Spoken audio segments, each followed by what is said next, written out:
3, 2, 1. Welcome to the David the Dog Trainer Podcast, episode 117, and we are back after another little week and a half break. I've been out of town. Josh has been out of town. Yeah. And we're back here to catch up on some more topics for you guys. You know what's interesting is we're starting to get people asking me, where's the podcast? No, I saw that. Did you see that? Yeah. Right? I had a couple people reach out to me on Instagram as well, being like, where's the podcast at? Did we miss it? We're getting there. Don't worry. We're getting there. So I promise this won't be a regular thing of skipping weeks. Yeah. But we're back. Busy boys. So we got not a lot of things to talk about, but some longer things to talk about today, obviously. So we got a fan question that's been hanging around for the last couple of weeks now that I want to make sure that we get back to. And then we have a video I want to watch here that talks about some recent news. So like 2 weeks ago, the UK announced that they are officially banning ECollars.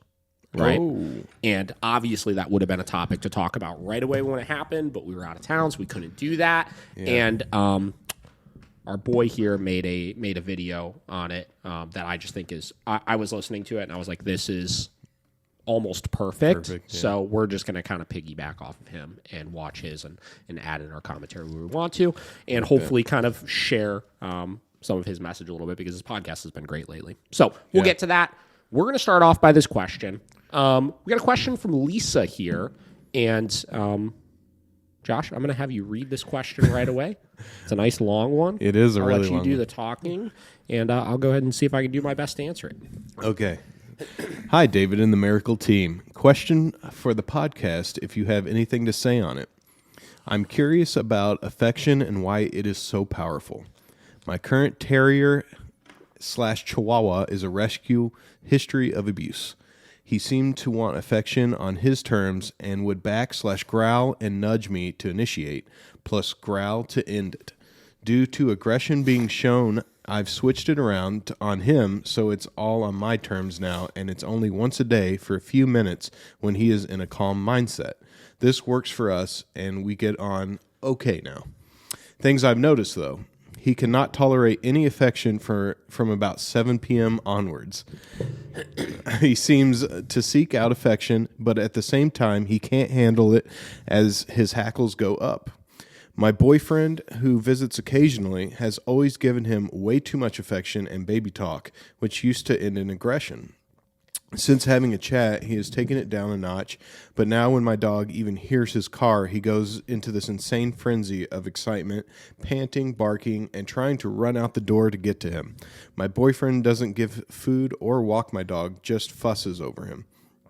To get to the question, how can affection alone have this extreme effect on a dog? What does affection even mean to a dog?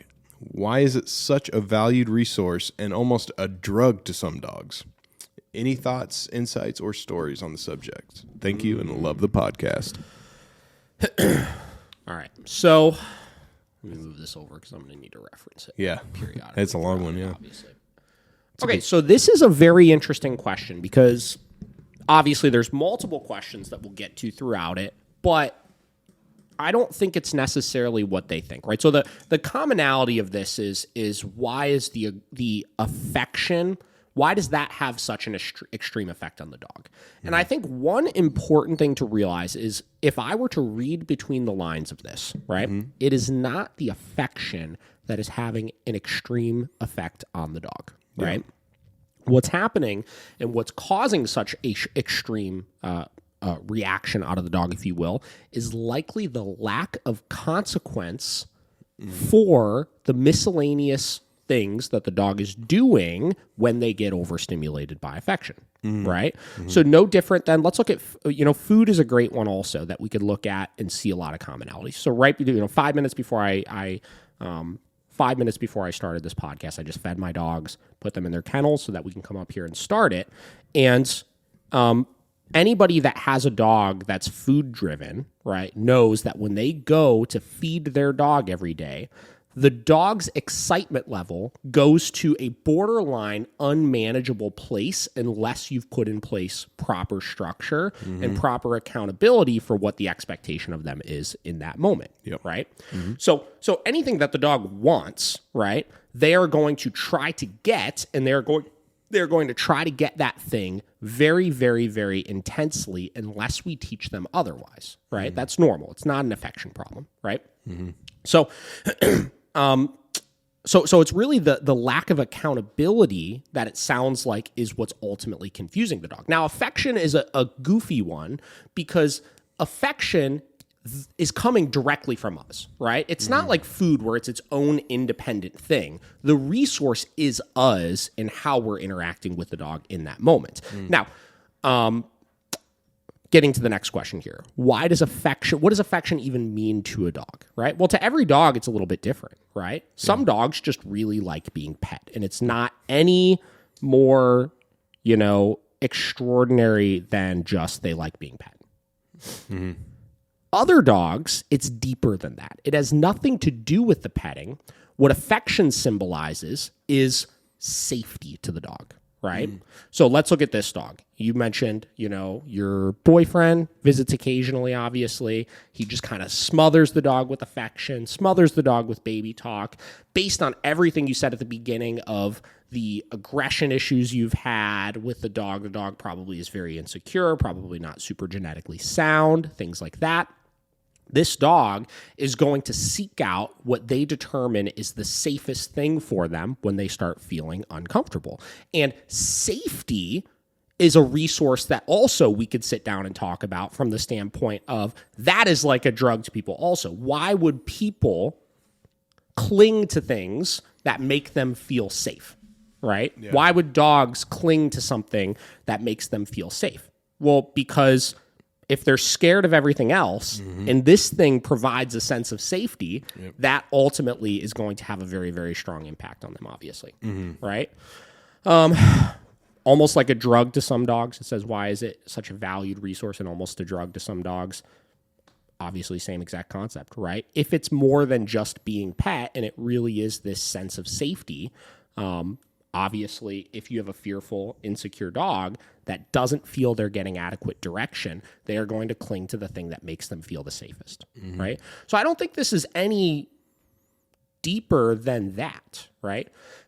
Now, a lot of this from the standpoint of I'm trying to figure out how to word all this because it's another one of those ones that I feel like is simple but like very nuanced and complex at the same time, right?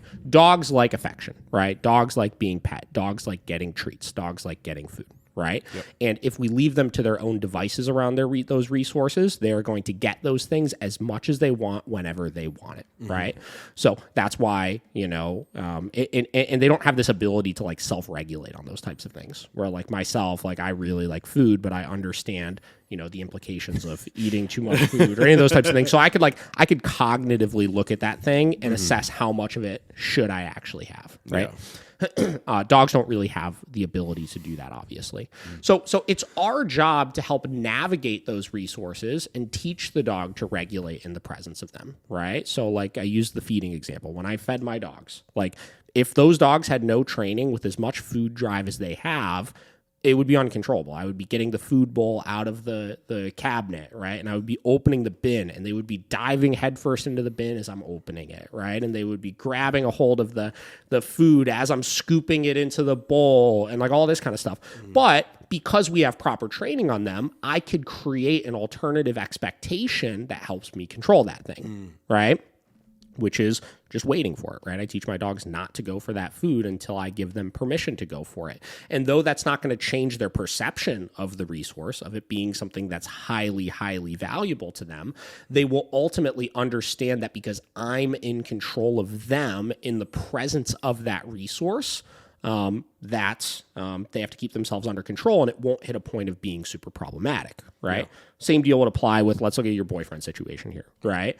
So boyfriend comes over. You said the dog goes absolutely insane. It's a frenzy of excitement, panting, barking, trying to run out the door to get to him, this, that, right?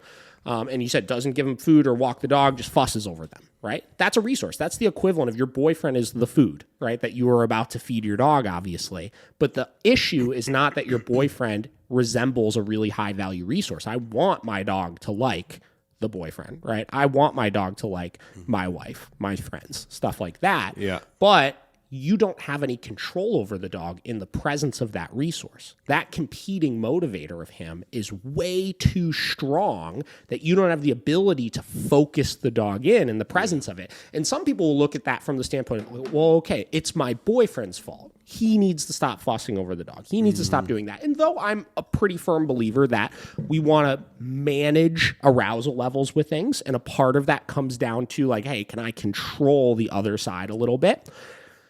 Regardless of what anybody else is doing, if I run into a situation where I have no control over my dog because my dog is too excited about that thing over there, that's a problem. Oh, yeah. Right? And that's something that I would look at addressing, right? You kind of mentioned, so to that point, like when he comes over, like, do we have the ability to make the dog hold a bed stay for 30 minutes while he comes over, right?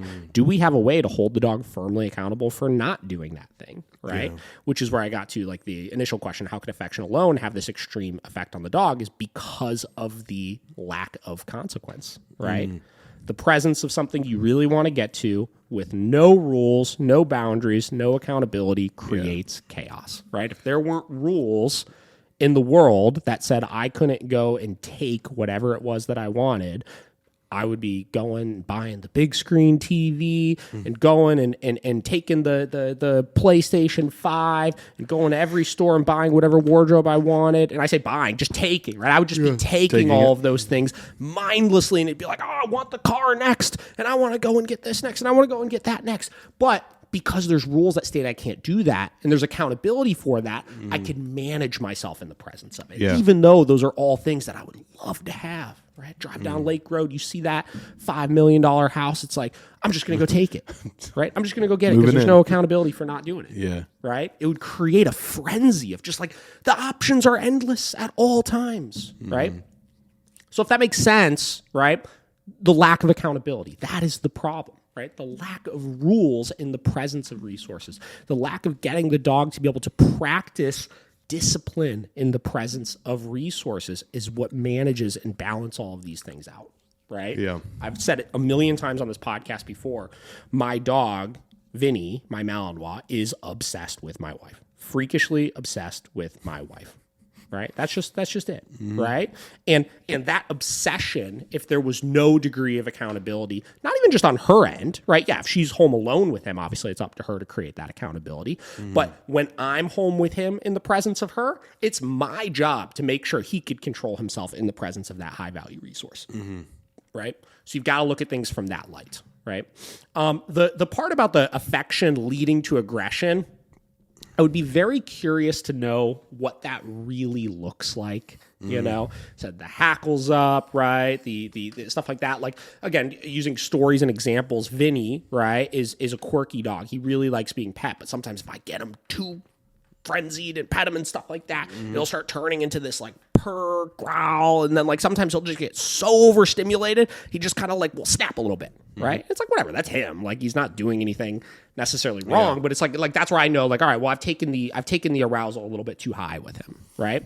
Deli, my other dog, was a great example of, she loves attention, but when she would get herself too overstimulated, would do a very similar thing, right? So I would pet her, and you knew this from when you first saw her, right? I would pet her, right? And she would get so tense because I liked it so much. And she's just trying to contain herself.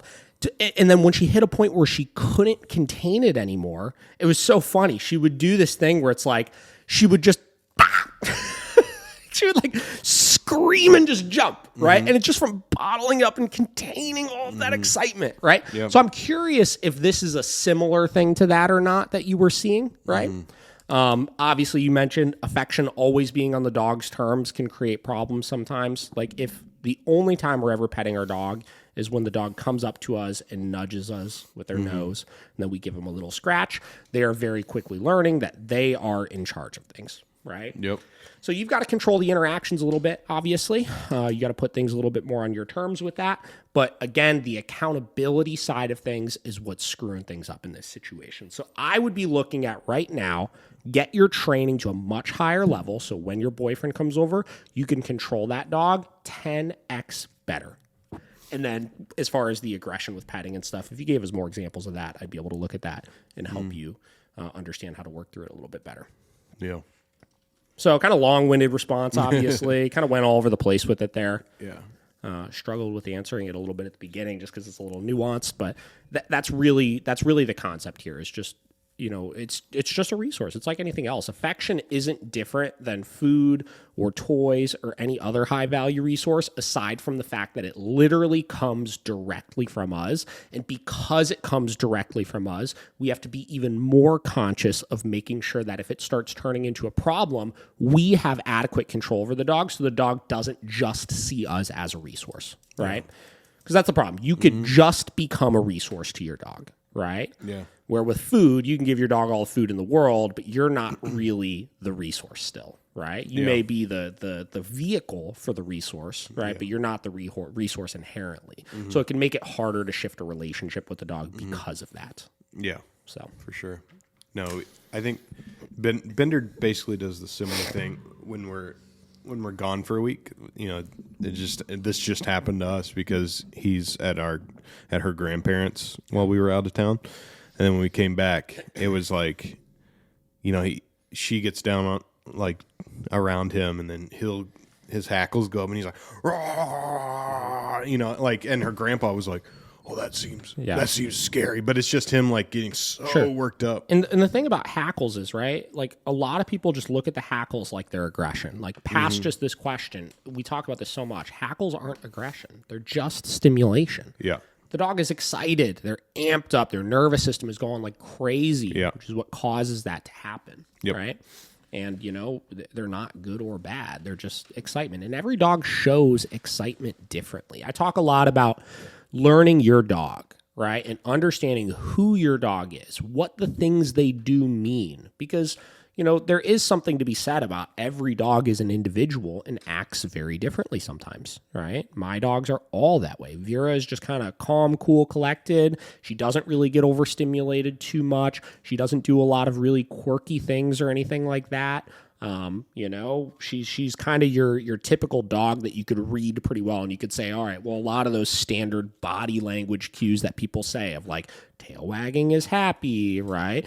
And the hackles are being concerned, and tail tucked is nervous, or any of those types of things kind of ring true with her, right? She fits that mold really well, right? But Vinnie is the polar opposite of that, right? Yep. Vinnie, his hackles go up just because he's freaking wound up sometimes and he's excited to do something.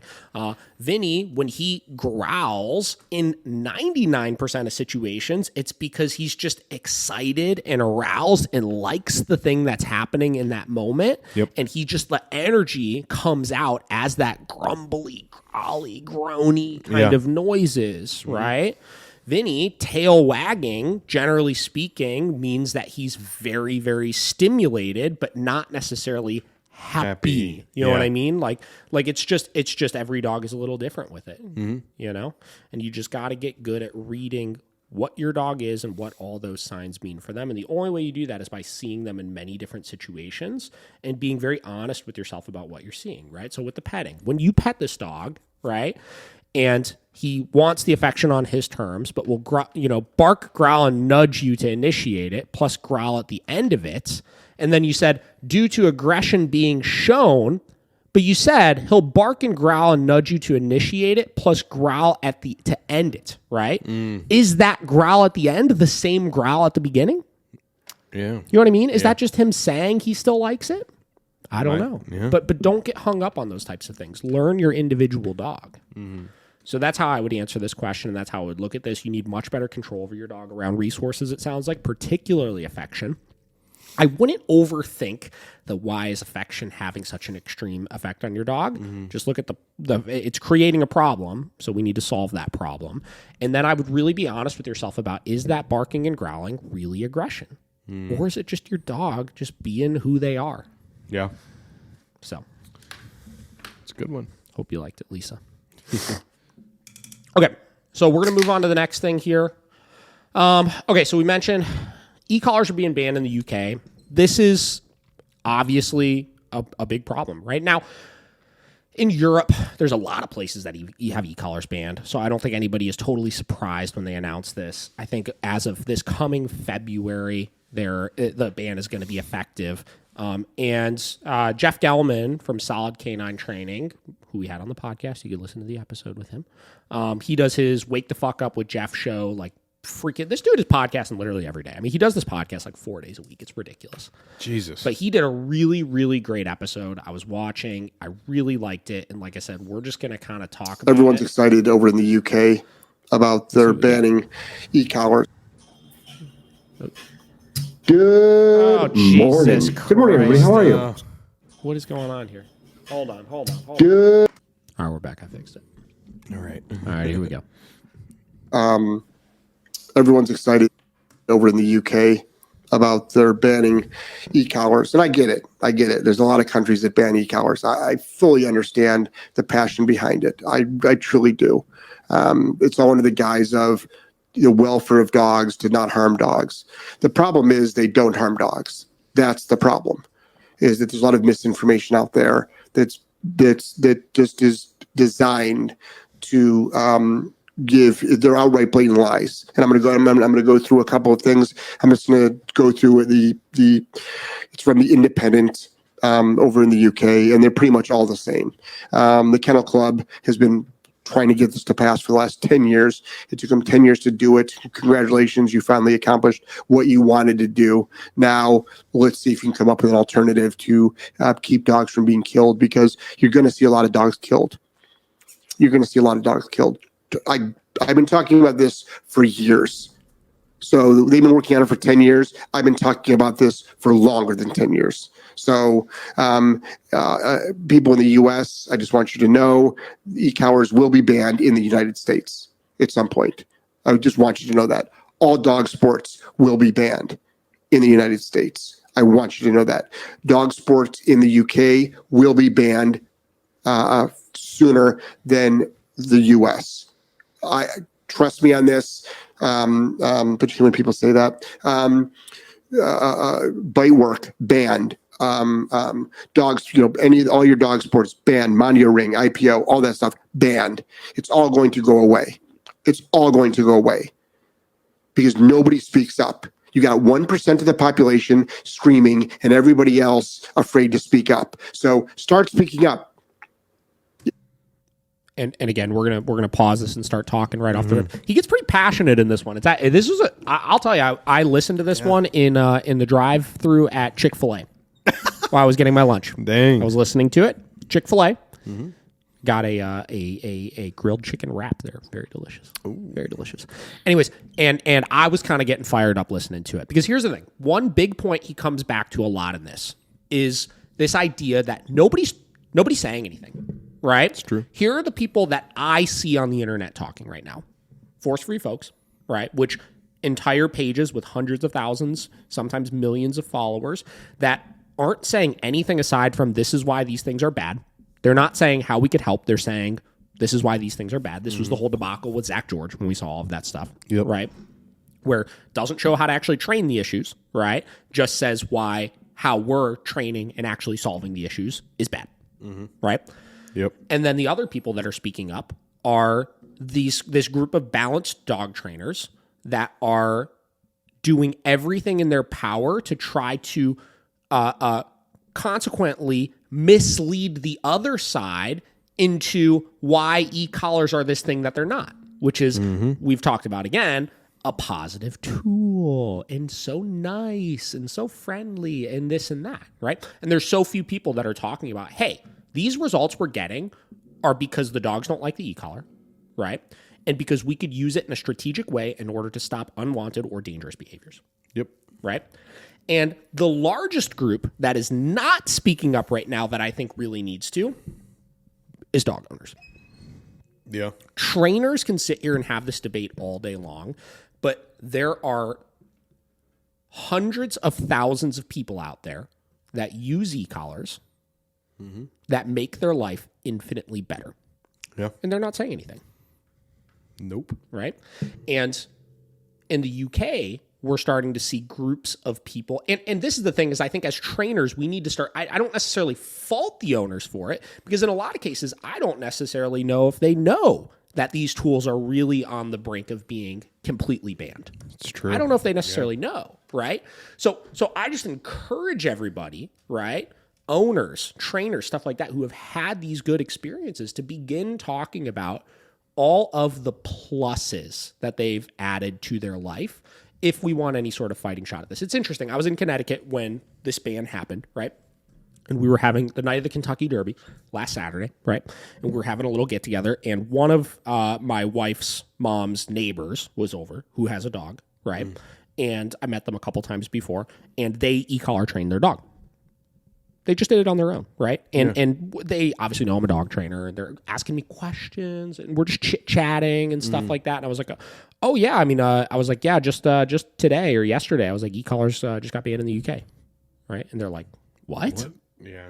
I was like, yeah. They're like, why would they ban this tool? I mean, this tool has literally saved our life and allowed us to do literally an infinite number of things with our dog that we didn't used to be able to do. I was like, Yep. Exactly.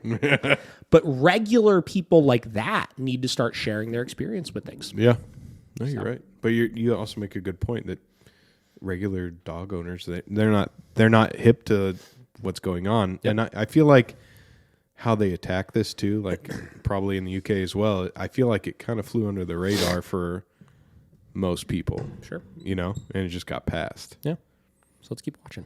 It's going to be banned. All these things are going to be banned. All the things you love. So you don't like e-collars, so you want to get them banned. Guess what? The tool of your choice, the breed of your choice, the activity of your choice is also going to be banned. Everything's going to be banned. Crates are going to be banned. Muzzles are going to be banned. Like everything's going to be banned. Like everything. Dog ownership is going to be banned at some point. What? No. Well, they've already done breed restrictions. They've already passed laws that you can't own a certain breed. You can't live in a house with a certain breed. You can't rent an apartment with a certain breed. So they've already started banning dog ownership. In the UK, you can't own certain breeds. In Canada, you cannot own certain breeds. Which we just talked about. So the banning has already been going on for years. And everybody cheers and everybody celebrates.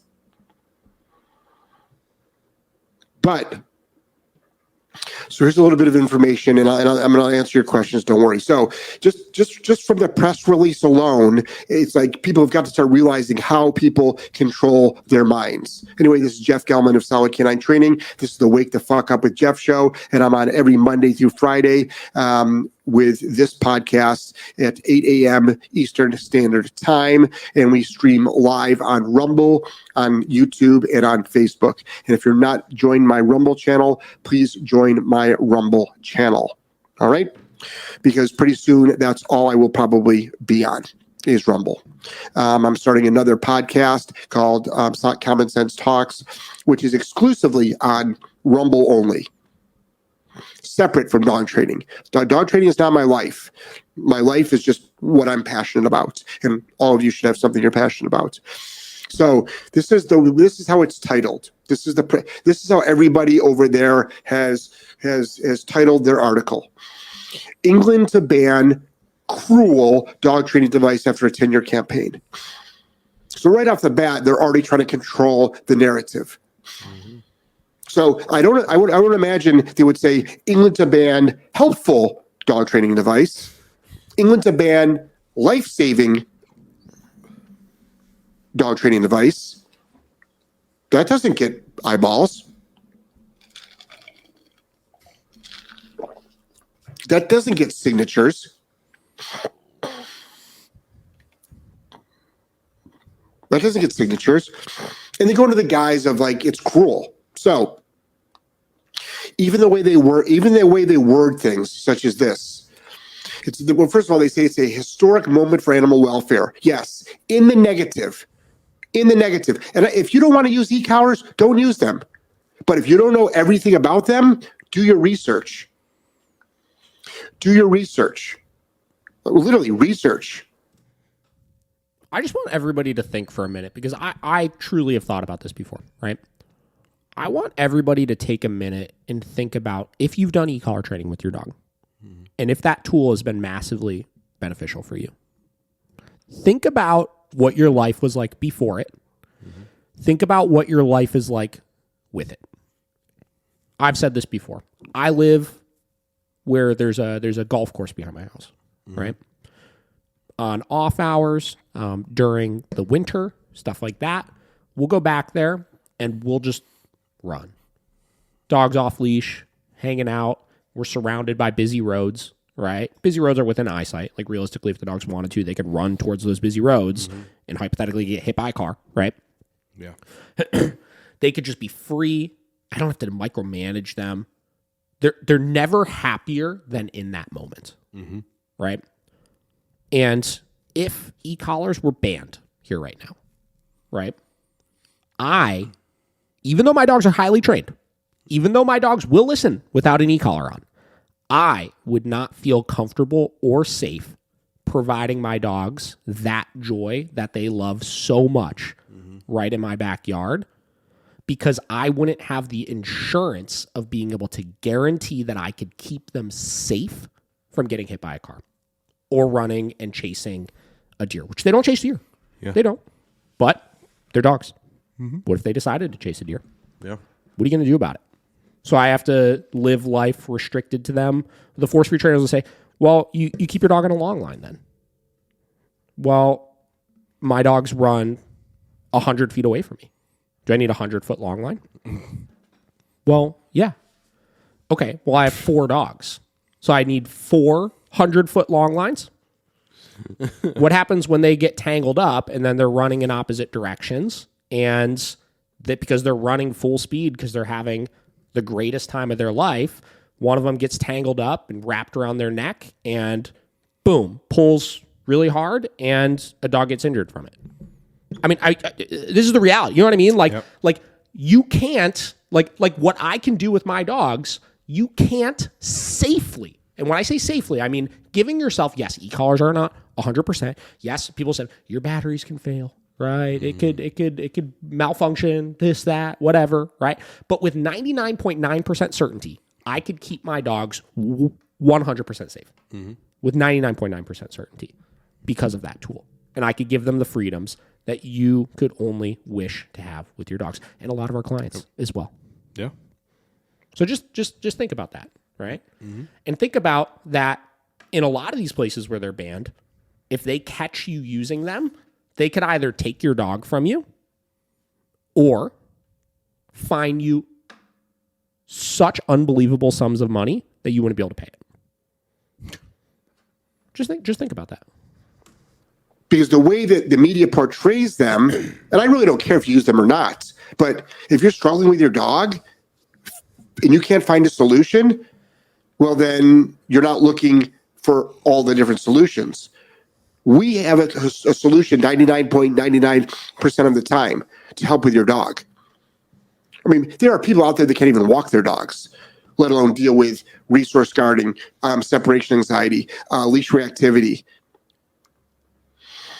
So they're calling it a historic moment in animal in animal welfare. So they're aligning a tool with the welfare of dogs. If you are so concerned about the welfare of dogs, why is Purina and Hills in business? Why are these cancer-causing, highly preservative, highly chemicalized foods allowed to be sold? Why is Beneful allowed to be sold when we know there's cancer-causing ingredients in them? Why? If we are so concerned about the welfare of animals, why? Why are we spay and neutering dogs at under 3-4 months of age? Why? If we are so concerned about the welfare of dogs, why? Why is it that the breeding of dogs, I'm not talking about backyard breeding, okay? Because I have I'm not against backyard breeders. I'm not against puppy mills. You know, am I for and do I encourage people to go to responsible breeders? Absolutely. Absolutely. Ethical breeders that do research and it's a passion. I am a huge advocate for that. But that doesn't mean I'm against someone breeding their dog. But Are we going to make that illegal? Should that be illegal? Should that be illegal? We have dogs that sold in pet stores. That's been banned in a lot of places. Shock collars can deliver electric shocks to a dog's neck via a remote control for up to 11 seconds at a time from up to 2 miles away, meaning dogs who can't even see their owners can still be shocked. They say this in the negative. The point he's getting across, you'll see as he continues going, obviously, is just the narrative that's being pushed, right? Mm-hmm. Dogs can get shocked for up to 11 seconds, 2 miles away, without you even being able to see your dog. Just implying what human on the face of the planet is doing that to dogs, first off. Yeah. Unless it's in a situation where your dog has literally ran away from you, right? And they're out of sight, and that e-collar is the one thing that gets them to stop and come back to you. Mm-hmm.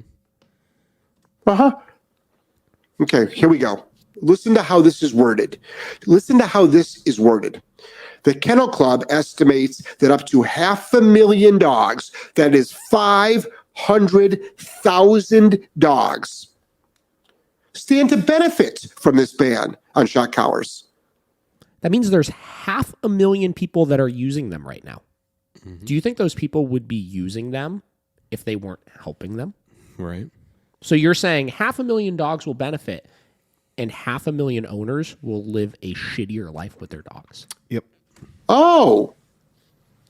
So all these people that are using remote collars that have helped them with their dogs. So I decided to use a remote collar to help my life be better with my dog, but now it's illegal. Thank you so much for making my life better. Oh my gosh, I am so relieved I don't have to use this tool anymore. Thank God. Thank God. So do you mean someone's not going to come to my house every morning and hold a gun to my head and make me put on this torturous device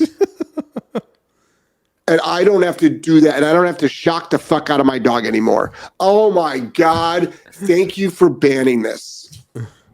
Thank you so much. I didn't realize I had a choice. I thought, just like my mortgage, the utility bills, taxes, I thought it was mandatory that I use this tool. But you have relieved me now from that decision, and I will benefit now, and my dog will benefit now, and my dog will all of a sudden lead a happier life now because this has passed. Thank God for me and the other 4,999 and 999,000 dog owners. We praise you and kiss your fucking feet that you have passed this. Thank you so much. It's absurd. Yeah. Don't you just love how they word it? Like they're sitting there giggling. Oh my God, all these dogs will benefit from it now. Now, all of a sudden, they'll magically just listen. And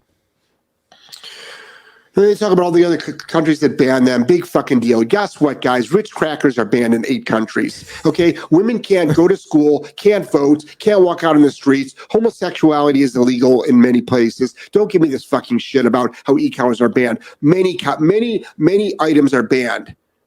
Do you know that almost everything in a Tesla battery, in your iPhone battery and chip, do you know that almost everything that is involved, the 8 key components that are involved in manufacturing those things are illegal to be mined in the United States? Pit bulls are banned in Canada. Yep. Right? If we're going to use that excuse of, oh, well, it's banned somewhere else, which makes it wrong, which everybody else does, I bet you all the little pity mamas in the United States wouldn't stand behind that one. Nope. But it's the same exact argument. Yeah, literally. Legal to be mined in the United States. And we've got it here, to be mined, but it's illegal. The Scottish government's guidance condemning the use of shock collars in 2018 has been shown to be ineffective. Here we go. There's wide-ranging evidence demonstrating that the detrimental effect that these can have on the welfare of dogs. Bull fucking shit. Really? They have a detrimental effect on dogs? Really? I've never seen a detrimental effect on dogs in 20 years. 10,000 dogs. I'm not seeing it. And then people will throw in a study, and I'm like, this is not a study. It's not a true study. There's no true study that shows how ineffective they are. There's none.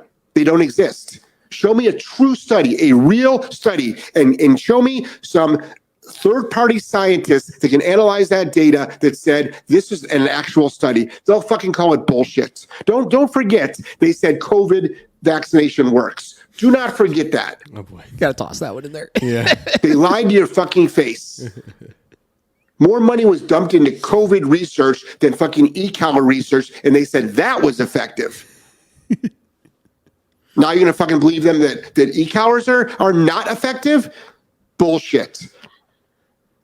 And then they quote, a 2019 study carried out at the University of Lincoln found that electric shock collars compromise the dog's well-being. How? Even when used by professional ECollar trainers, they were also found to be no more effective than training using positive reinforcement methods. I would put $10,000 on and challenge them on that. Prove it to me. Prove it to me. Prove it to me. Let me see the videos.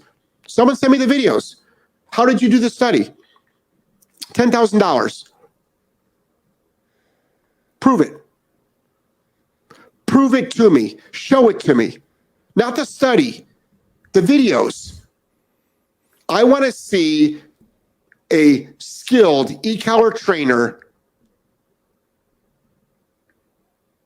compared to a non-ECollar trainer with a dog that is not this high drive, well put together dog, but is a challenging dog. I want to see the non-ECollar trainer do just as good of a job. He's got a point. I guarantee you, you will be found embarrassingly.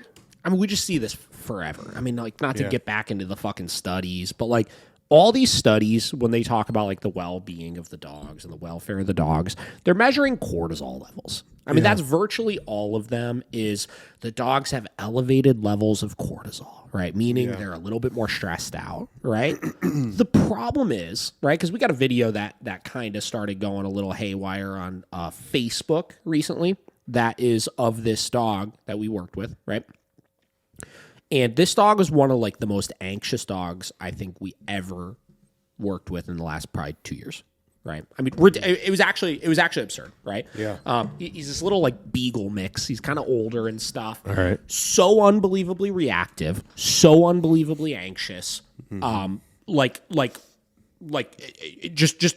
mean, this girl would come in for her lessons, and her first like 4 lessons she did, she'd just be crying, talking about the dog's issues. Right? Talking about how bad her life was with this fucking dog, right?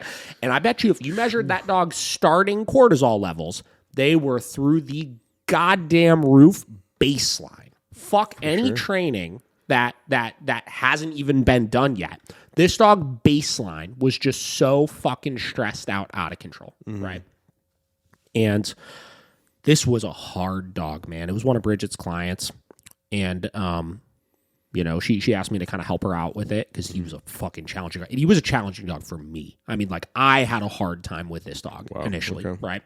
And the breakthroughs we were able to get with this dog are actually mind-boggling. Mm-hmm. I mean, it's unbelievable, the breakthroughs that we've had with this dog, right?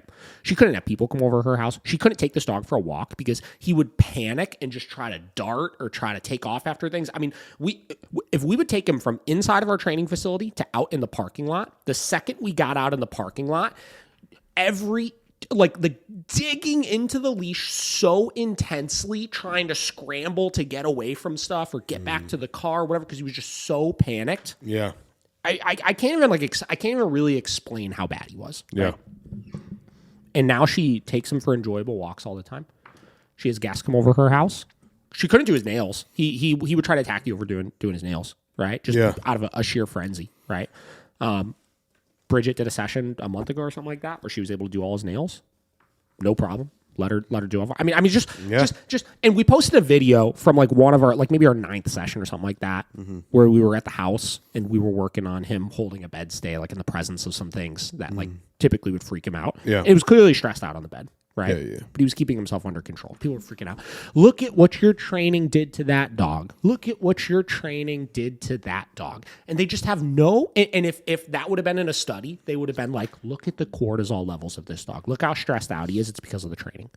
But they got no fucking idea how bad it was to start. Yeah. Right? Like the baseline, where it started and where it ended, the training decreased the cortisol levels. If you were to measure them, I'm sure it would have scientifically decreased this dog's cortisol levels. Were they still high? Yeah, they were. Yeah. But he was so much better because of it, right? So this is the frustrating thing about these studies, right? And then again, like we talked about in the Zach George video, nobody's measuring the fucking cortisol levels of the owner. Go fucking measure the cortisol levels of an owner that has a crazy, out of control, unbalanced dog that's ruining their life. Go measure the cortisol levels of that owner that came into our training center in tears in the beginning of the training because of how bad her dog was. And then go measure her fucking cortisol levels now that she has full control over the dog and can do all the things that she couldn't do before. Yeah. Right? 100%. Does that fucking matter? Does it? You tell me. Let's keep watching. Misinformed and wrong. Not just with one dog, but with thousands of dogs. I know how to fucking train a dog without an e-collar. I'm not fucking an idiot. But I choose to use an e-collar because of their effectiveness. Because of their effectiveness. Not because I'm lazy. Not because I'm an idiot. Not because I want to be cruel to a dog. But don't tell me you're going to rehab aggression using positive reinforcement. Don't fucking give me that shit. Don't tell me you're going to stop a dog from killing livestock with positive reinforcement. Don't tell me you are a liar. You are an outright blatant liar. The study is false. If there is a study, you are lying. But everybody, I remember when I did a seminar in the UK, probably 5 years ago now? All of the dog trainers that were using e-collars were afraid to speak up. You are afraid to speak up. You know who you are. You were at my seminar. We sat down. We had a meeting. And they were all afraid. All of you were afraid. You were all afraid to speak up. And I'm like, are you fucking nuts? Stop being a bunch of fucking pussies and speak up. I actually think I said that. Let's talk about that for a minute. That's where you get into the rush from balanced trainers right now of curated content, right? How many balanced trainers only show the happy dog? How many balanced trainers wouldn't show a video of this dog that I was just talking about a couple minutes ago because he was still stressed out? A lot of them wouldn't. And what happens is owners get a false perception of what their messed up already dog should look like, that dog will never look like, and they can't relate to the content. Or when they start the training because the dog doesn't look like that, they think it was a failure. Yeah. Right? Because people aren't talking about the real successes with e-collars, which is with those really, really messy situations. 100%. And guess what? Now they're banned. And I told you they were going to be banned. And you were afraid to speak up. You were afraid to show them. Meanwhile, I sat down with Scottish Parliament. Yeah, I sat down with Scottish Parliament. Yeah, they invited me in. Sean and I sat down with Scottish Parliament. As invited guests, we sat down and we told them and we talked to them. We gave them guidance. It's a historic moment for animal welfare and will put an end to the misery and suffering of countless dogs who are still subject to the cruel and unnecessary devices. Really?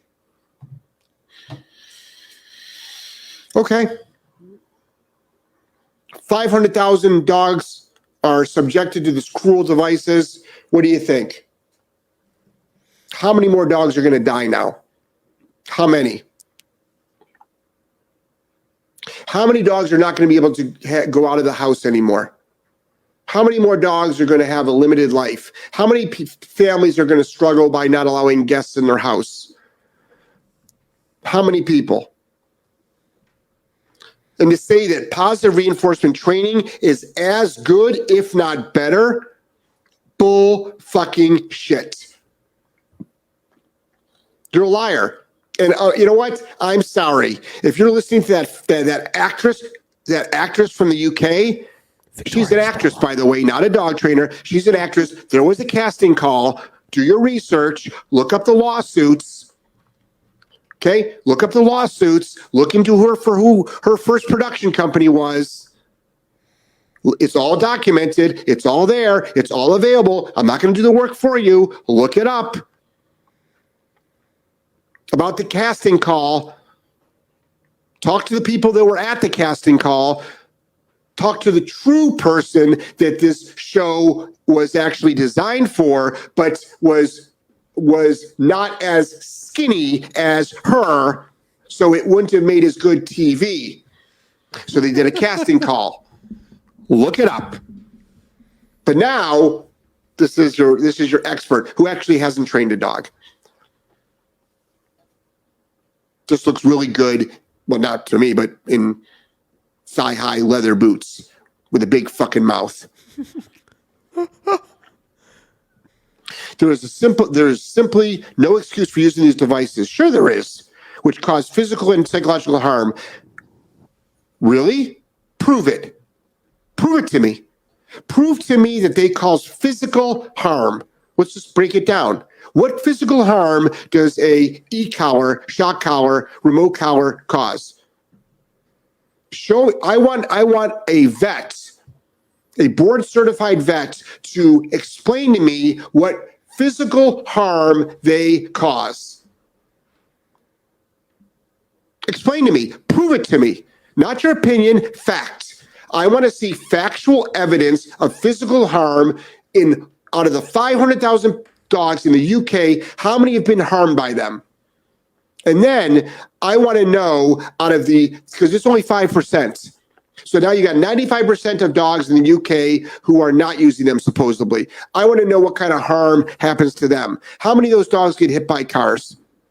How many of those dogs are shot by farmers for chasing their livestock?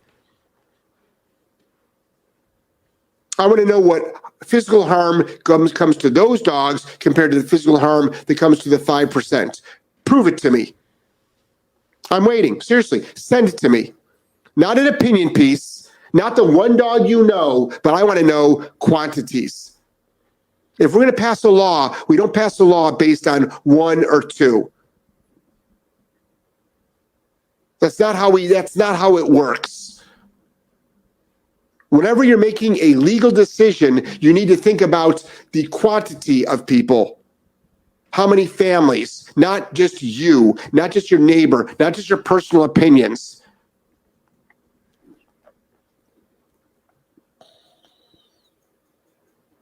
Again, the safeguard, welfare of dogs.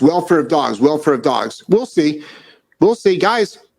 I predicted it. I predicted it. But no, I'm just some long-haired fucking guy with a big mouth. Maybe you should listen. And maybe you should listen to I'm saying it's going to be banned in the United States. So all you e-collar manufacturers, fucking speak up. But no, because when I talk to you, you know what you say? It's a dog training problem. It's not our problem. So the manufacturers are not taking this on as their problem at all. They're staying silent, and they're leaving it up to dog trainers and dog owners to fight the fucking battle. But the manufacturers are not putting money behind it. If you are, let me know. I would like to know what Dogtra, e-collar technology, Garmin, Sport Dog, what are you doing? What are you doing?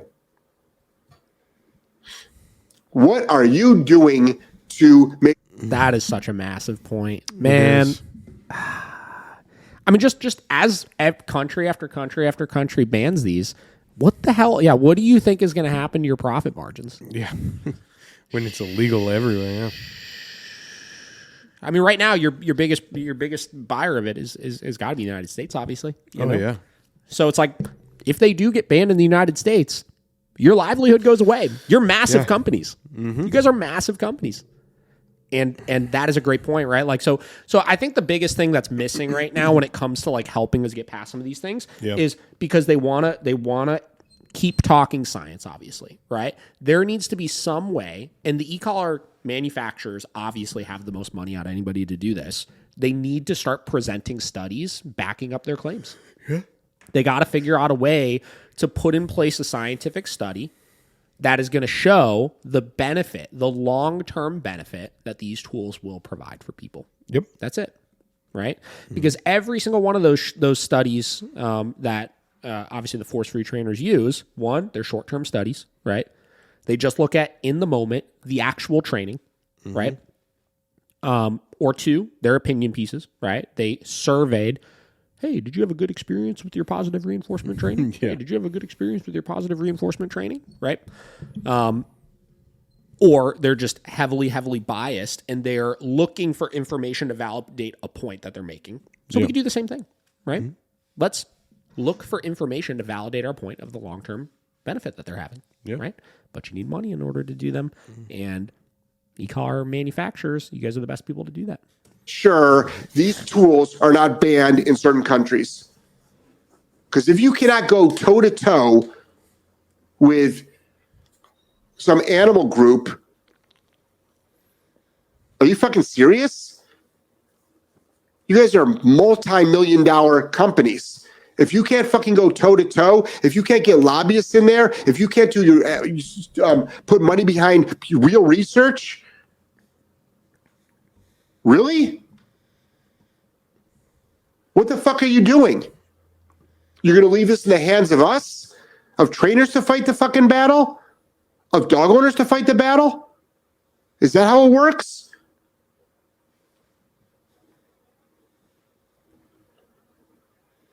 They cause suffering and harm. No, they don't. So,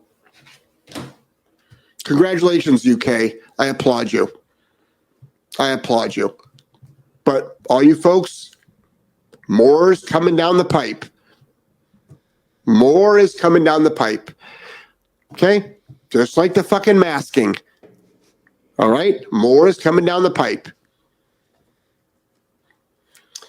You wait and see. Remember today. Remember, I don't even know what fucking month we're in, May. Remember May 1st, 2023, 8:26 a.m. Eastern Standard Time. Remember, more is coming down the pipe. All right? This podcast will last. It can be looked up at any time. I'll remember it because it's the first of the month of May, 2023. I'll remember when I did this show. And we'll be able to refer back to the show. When I was on my radio show 13 years ago, I talked about it. 13 years ago. They've been working on it for 10 years. I predicted it. I was talking about it 13 years ago. All right.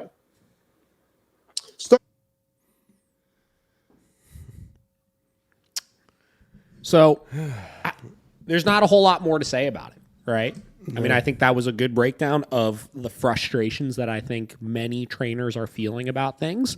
And I really thought that was a good call to action, that at this point, right now, that this is actively happening and it's continuing to happen. Yeah. Now is the time to start doing something about it. 100%. You know? And, we could sit and there's a lot of balanced trainers that are just like picking on each other. You're doing it bad. You're doing it wrong. You're doing it wrong. Got to kind of band together a little bit here, I think. And and figure out a way to actually try to preserve it if we actually care about it, because it's actively moving along, right? Nobody is getting their e-collar bans revoked, right? They're just continuing to increase. And we've been really lucky in the U.S. so far about nothing really coming to fruition. But they're trying, right? Florida has had a couple bills proposed in certain cities there. So has California. I think maybe Texas did also. I don't remember exactly. But they haven't passed yet. But like he was saying in this one, they've been trying for 10 years. They finally got it done. I'm going to be training dogs in 10 years still. Yeah. I want to make sure that doesn't happen 10 years from now. For sure. So that's what's new in dog training right now. Yeah, I think that's, if it's going to happen, it's going to be like that. One state, once one state falls, that's kind of how it goes with everything. Others start to follow suit. So yeah, once the first domino falls. Yeah. I think it's a good point though, like talking about like the everybody wants to ban shit when it's the thing that they don't like. Yep. You know what I mean? That's how it always works, right? But like he's saying, like there's a lot of talks of, so far just in the protection sport world, protection sports are unethical and bad for dogs. You shouldn't do them, right? Wait till that gets banned. And once that does, you better believe, well, you're forcing your dog to run agility all the time. Are they a consenting partner in that? Oh, they shouldn't do that. That's really bad for them. Gets their heart rate too high. They could easily tweak a leg doing that. They could easily injure themselves doing that. You're making them do it. I remember one time I was a part of this force-free group called Pitbull Zen in Cleveland. This was like when I was first getting into training dogs. And I wasn't a trainer yet, but I was like working with a bunch of different trainers. And I was this force-free group. I had 2 pit bulls at the time, and I was like, yeah, I want to be a part of this group. They did like pack walks and stuff all the time. And I was starting to get into training, and I was really excited to share all this stuff I was doing with my dog, right? And they knew that the people that I was training with were balanced trainers, right? So they already didn't like that. But pretty much all the work that I did was with food. I mean, the balance training we did was predominantly positive reinforcement, right? Yeah. A lot of motivation, Michael Ellis style stuff. We've talked about that before. And I remember one of the videos that I posted in the group was when I was teaching Vera the hurdles. Teaching her to jump hurdles, right? She's loving it, man. It's some sweet videos, her jumping hurdles and stuff like that. Real motivated, real pumped up, right? And I posted it in it. And the bullshit critiques that I got on that video of, wow, that's really high that she's jumping. Did you get approval from your veterinarian before you made her jump that high to see that she was fit to do it? That was something that somebody fucking said in this group. All the way back then. All the way back then. That was probably 10 years ago. Yeah. 9-10 years ago, right? Just the bullshit, right? I mean, it's just ridiculous, right? So if you're going to say that to me, right, over jumping one hurdle, right, have you seen agility runs? Yeah, right. And agility is a predominantly force-free sport. Yeah. You better believe they would come for that also. And then it just, like Jeff was saying, it's just like one thing after another. It's like, then we ban this. Then we ban that. Then we ban this. And we joke sometimes because PETA, right? PETA talks about, their deep agenda is that they don't think people should own dogs. They think it's unethical to own a being like that, right? Oh. That's like PETA's thing. That's everybody jokes about it. They're like, oh, PETA's a joke, PETA's a joke, PETA's a joke. PETA's a fucking large organization. Yeah. PETA's an organization that has a lot of power behind them. PETA's an organization that if this stuff continues down the pipe, you better believe at some point they would start actively pushing that agenda. Oh, yeah. That's how this stuff works. Yeah. I mean, they can just start making those anti-e-collar commercials tomorrow if they wanted to. Oh, 100%. Yeah. All those in the arms of the angels. Yeah, I mean, you are 100% correct. Yeah. 100% correct. So it's, I mean, this shit is real. You know what I mean? And I think the point Jeff is really trying to make is that, guys, this shit is real, right? Let's take it seriously. Yeah. Let's not like, oh, I'm just going to stay in my lane and just train my dogs, right? We need to actively be ready to push back against that. Mm-hmm. If tomorrow the state of Ohio said we're putting into effect some sort of bill that we want to run by whoever the fuck, right? Yeah. To ban e-collars, you better be ready to step up and fight that. Yeah. And that's what we do on this podcast all the time. Mm-hmm. We try to talk about it a lot, right? We're constantly trying to show people, why these things are so beneficial, right? And we're trying to help continue to kind of disprove some of these false narratives that are being pushed. Yeah. I think the biggest takeaway from this too for trainers is what you said. They always just want to give the curated content, but you need to show the nitty gritty too, so people understand. Like, yeah, you go through this, but that's where you came from to now, and the benefits that the dog is having is because you had to go through this with the knee collar, Mm-hmm. And I think, it has damaged the balance training view a lot by just showing the happy-go-lucky parts. Yeah. You got to be real with people. So it's a heavy one. That's what we got for you guys. Yeah. Anything else you want to add? No, that's just heavy, man. It sucks. It just really sucks. Just thinking, because like you said, think about where you would be before and after with an e-collar. That is the biggest takeaway, I think, is for people that use e-collars right now, really honestly think about if you were no longer able to use that tool, what your life would look like. Yeah. Just think about it. Yeah. I think I was thinking, honestly, I didn't even know we were going to talk about this today, but yesterday, we've been taking Bender on hikes all week. Yeah, I saw that. But yesterday, I was just thinking we were back there, off leash, and I was just like, man, this is just so great. Like, this is just so great that I don't have to worry about it. And like as soon as we see someone, it's come, and I don't even have to use the e-collar, but I know that I'd have it, and it's just that such peace of mind. Yep. And now he gets to have such a better life. Yeah. So I can't imagine my life if I had a dog and I didn't have an e-collar again. I really think the other thing that's just so fucking bullshit, like for better choice of words, is like when they were talking about 500,000 dogs are going to benefit from this, meaning 500 dogs whose their owner chose to use that training tool with them. Yep. Who the fuck are you to say what my relationship with my dog is? Yeah. That I could feel myself like right now even thinking about that, because I look at how unbelievable my relationship is with my dogs. Yeah. Right? Like, I love those dogs so much. Yep. Those dogs definitely love being around me and my wife. Mm-hmm. Those dogs live such a great fucking life. They really do. Yeah. They live such an awesome life. A beautiful life where they could just be dogs and be well-mannered dogs, but just be dogs and go places and experience things. And I've owned some difficult dogs before, and they're still able to do so, right? And who the fuck are you to tell me that my dogs are suffering because of what I'm doing? Yeah. Get the fuck out of here. Yeah. That is pretty unbelievable also. Yeah.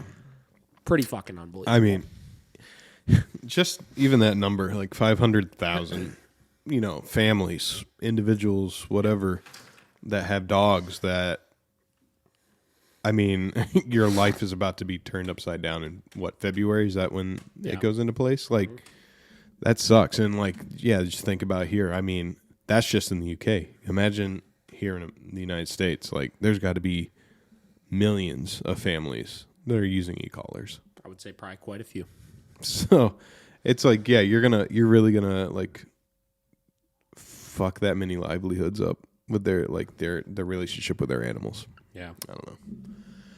I don't know, man. That's crazy. It's frustrating. It is, it's scary when you think about it, it's like, so whatever. So just, maybe for people who are listening to this that aren't trainers, maybe I think that non-trainers really need to take this a little bit more seriously also. You know what I mean? This is not a trainer fight, right? This is in all of it. If this tool has impacted you, right, in a positive way, this is a fight you need to be prepared for also. Yep. You know? 100%. So that's it. We're going to end that on that. Peace.